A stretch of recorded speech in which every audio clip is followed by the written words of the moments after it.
One day in the season of autumn, in the year 24, well, you know, the bad times were fast approaching, so I took down my scythe for to mow. My hand being fair in the motion, with my sandblock, my hook, and my stone, and my scythe I did sharpen so neatly, when the hay from the heavens was thrown. So I made my way straight to Tipperary, to hire for a season, you know. I stood on the meeting lane corner, and raised up my scythe for to show.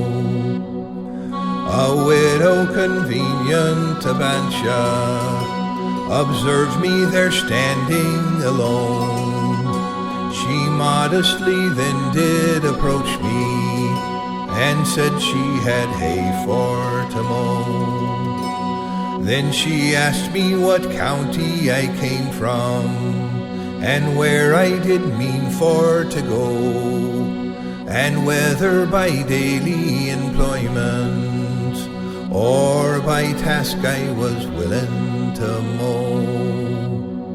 Well, I told her I came from a county where men of great fame do resort, and that I never would collect my wages until all of her hay I'd cut short. She said she would hire me for a fortnight, and then if she liked how I mowed, she would keep me for the harvest, and for the thrashing she'd want me also.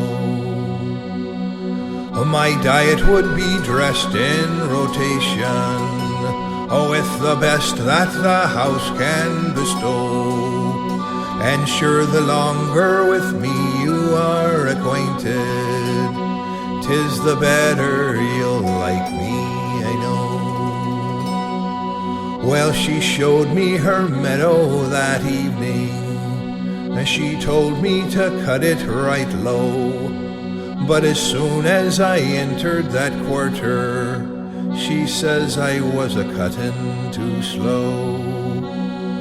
Now I did my best to please her, for I being so far from my home. And she said, if you work hard at your labor, my farm at sweet Bansha you'll own.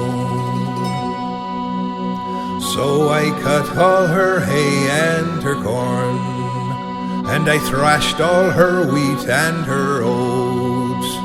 'Twas then that I asked for my wages, and said I'd be hitting the road.